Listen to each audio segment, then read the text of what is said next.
మగాళ్ళు బాధపడకండి, అందరిలాగే మగవాళ్ల కోసము ఒక రోజు. పూర్తి వివరాలకు చదవండి రేపటి సాక్షి హైదరాబాద్ ఎడిషన్. ఏం సార్ ఈ రోజు సోషల్ మీడియాలో పోస్టు పెట్టినా, ఆఖరికి ఎప్పుడో పెట్టినటువంటి ప్రెస్ మీట్ పెట్టినా, సోషల్ మీడియాలో పోస్టు పెట్టినా, ఇంత కఠినమైనటువంటి సెక్షన్లతో ఒక వ్యవస్థీకృత నేరాలకు పాల్పడుతున్నారు అని వాళ్ళపైన ఆ విధంగా కేసులు పెట్టేస్తూ ఉంటే ఎలా దీని నుంచి బయటకు రావడం? అసలు ఇలాంటి కేసులు పెట్టకూడదని చెప్తున్నారు, దానికి సంబంధమే లేదని చెప్తున్నారు ఇక్కడ శర్మ గారు.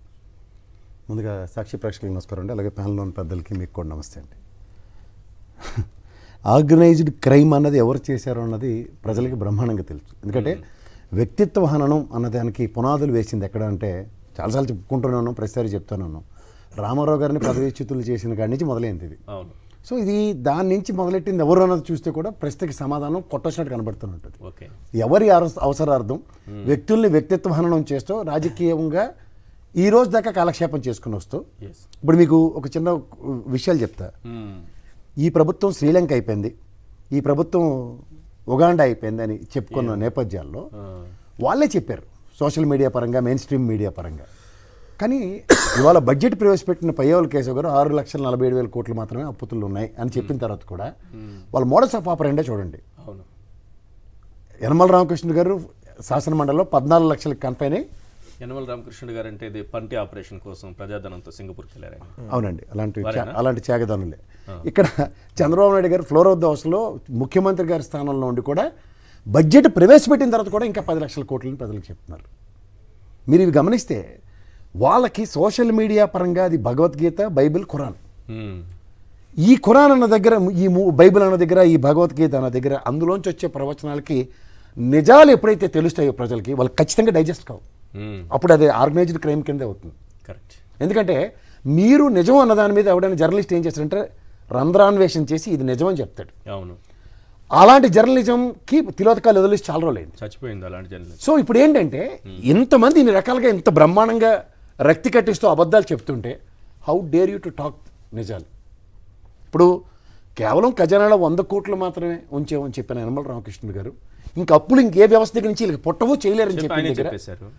98% సంక్షేమ ఫలాలు ప్రజలకు అందించిన ఘనత వైఎస్ఆర్సీపీ గవర్నమెంట్.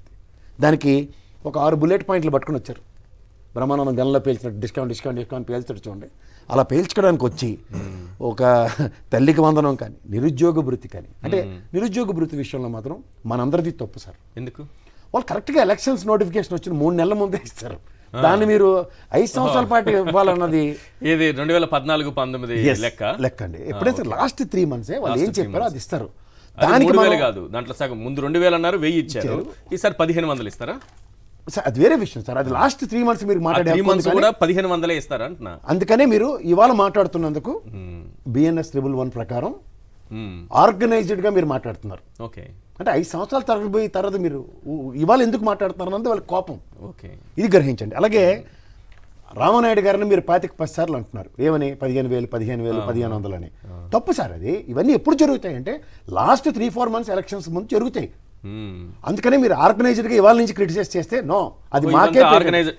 అసలు క్రైమ్ ఆర్గనైజ్డ్ క్రైమ్ అటువైపు ఉంటే ఇటువైపు అంటారేంటి సార్? క్వశ్చన్ చేస్తే సార్ మీకు ఒకటే చెప్తున్నాను, మనం ఏం చేసాం అన్నది మనకి ప్రజలకు తెలియకుండానే వాళ్ళకి అన్ని ఓట్లు వేసారు. చాలా అద్భుతంగా చెప్పారు ఈ రోజు. ఆర్గనైజ్డ్ క్రైమ్ మీదేని అంటూనే వాళ్ళు ఎంత ఆర్గనైజ్డ్ క్రైమ్ చేస్తున్నారు అనేది చాలా సింపుల్ గా చెప్పారు. ఇప్పుడు మీకు ఒకటే మాట చెప్తాను సార్, వాళ్ళు ఆర్గనైజ్డ్ క్రైమ్ ఎలా చేస్తారంటే, క్రైమ్ అని నేను అన్నాను, అదే ఒక పథకాలని ఆర్గనైజ్డ్ గా ఎస్ ఈ లాస్ట్ 3 మంత్సే ఇస్తాము అన్నది ప్రూవ్ అయిన తర్వాత కూడా మనం నెత్తినోరు కొట్టుకుని జగన్మోహన్ రెడ్డి గారు రేటు చెప్పారు 640 పైన చెప్తారా బాబు, లేవు ఎవర్రా బాబు అని ప్రజలకు చెప్పిన తర్వాత కూడా వాళ్ళకే వేశారు. 124 స్థానాలు వచ్చినప్పుడు ఆర్గనైజర్ గా వాళ్ళు ఉన్నారు, ఆర్గనైజర్ గా మనం లేవు బాబు. ఇది వాస్తవానికి ఆన్లైన్లో నేను 100 కోట్లు ఇస్తానని చెప్పలేదు. ఇవి ఏవైతే ఉన్నాయో ఇప్పుడు అమ్మకు వందనం కానీ, తల్లికి వందనం, ఇలాంటి కార్యక్రమాలన్నీ గతం నుంచి జరుగుతున్నవి. ఆ కంటిన్యూటీ నేను ముందుకు తీసుకెళ్తానని ఆయన మొత్తుకున్నాడు. వీళ్ళు మీకు లాస్ట్ 3 మంత్సే మేము చూడండి, మీరు 2020 మ్యాచ్ ఆడండి, 50 ఓవర్స్ మ్యాచ్ ఆడండి, లేకపోతే టెస్ట్ మ్యాచ్ ఆడండి, లాస్ట్ డేకి వెలిడిటీ ఉంటుందా ఉండదా? లాస్ట్ ఓవర్స్కి స్లాగ్ ఓవర్స్కి వెలిడిటీ ఉంటుందా? ఆ లాస్ట్ స్లాగ్ ఓవర్సే మ్యాచ్. మేము గెలిచామా లేదా స్లాగ్ ఓవర్స్తో అన్నది మనకు చెప్తున్నారు. ఇది ఆర్గనైజ్డ్గా మేము ఇలాగే ఉన్నాం. కానీ మీరు డిజార్గనైజ్డ్గా ప్రజల సంక్షేమం కోసం, ప్రజల కోసం పరితపిస్తున్న మీ గవర్నమెంట్ వర్సెస్ మా గవర్నమెంట్ కంపారిజన్లో మీకు మాకు కంపారిజన్ లేదు. Because your success ratio almost 98% plus.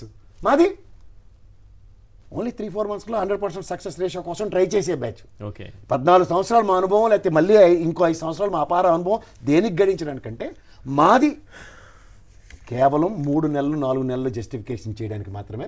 అప్పుడే ప్రజాస్వామ్యం విలువలు విశ్వసనీయత జ్ఞాపకం వస్తాయి. కానీ మీరు 5 సంవత్సరాల పాటు ప్రజాస్వామ్య విలువలు పరిరక్షిస్తూ ప్రజాస్వామ్యానికి అర్థం పరమార్థం దళారీ వ్యవస్థ లేకుండా 100% ట్రాన్స్పరెన్సీతో మీరు చేస్తారా? ఇది ఆర్గనైజ్డ్ క్రైమ్కి విరుద్ధం.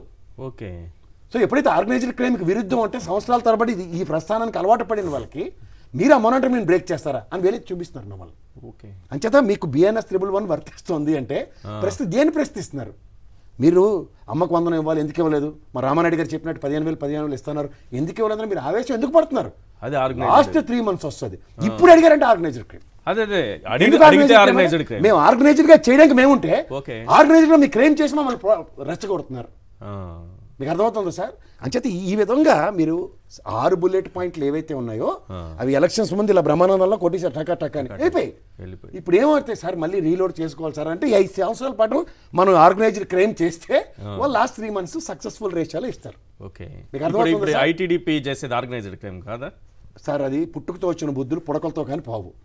మాకు రామారావు గారిని దించిన కాడి నుంచి మా ప్రస్థానం మొదలై మాకు మెయిన్ స్ట్రీమ్ మీడియా సహాయ సహకారాలు అందిస్తూ దాంట్లో నుంచి చిన్నపిల్లగా పుట్టిన ఈ సోషల్ మీడియా అండ్ మీడియా సంస్థలు, వెబ్ పేజీలు ఇవన్నీ మేము నేర్చుకున్నాం సార్. వ్యవస్థీకృతంగా మేము అదే పని చేయడానికి సిద్ధపడి సమాయత్తమై ఇన్నాళ్ళ బట్టి చేస్తుంటే మీరు మళ్ళీ మమ్మల్ని ప్రశ్నిస్తారా? అది కూడా మేము ఎవరిని ప్రశ్నిస్తాం? ఆర్గనైజ్డ్గా మీరు క్రైమ్ చేస్తారని మిమ్మల్ని ప్రశ్నిస్తాం. అది జరుగుతుంది. వాళ్ళు చేసింది శాసనం సార్. ఆ రాజగామి శివగామిలాగా వాళ్ళు శాసనం చేశారు.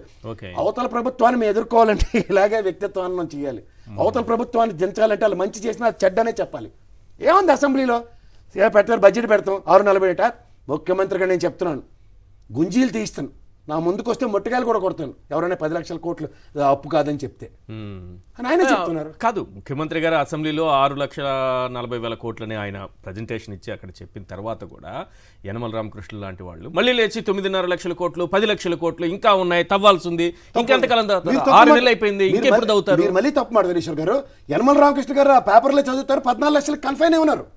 చంద్రబాబు నాయుడు గారే మన మీద ఆయనతో ఈనాడు తాతగారు ప్రతి నెల ఆయనతో ఒక ఇంటర్వ్యూ చేసుకుంటూ వచ్చారు. ఆయన చెప్తూ ఉంటారు లక్ష పెంచుకుంటూ పోతారు. ఇప్పుడు 7 లక్షల కోట్లు, నెక్స్ట్ 2 నెలల తర్వాత 8 లక్షల కోట్లు, నెక్స్ట్ 2 నెలల తర్వాత 9 లక్షల కోట్లు, అట్లా 14 వరకు రామోజీ తాత యనమల రామకృష్ణ గారు ఇద్దరు కలిసి 14 లక్షల కోట్లు తెచ్చారు. చంద్రబాబు నాయుడు గారేమో 6,40,000 కోట్లు అని ఆయనే మొత్తుకుంటున్నారు. అంతకంటే లేదు. మీరు చంద్రబాబు నాయుడు గారు 10 లక్షల కోట్లు అని చెప్తున్నారు.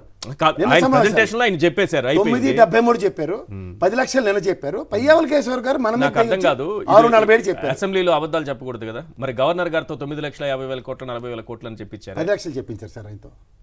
మరి అదెంత పెద్ద క్రైమ్? ఇది ఆర్గనైజ్డ్ క్రైమ్ కదా.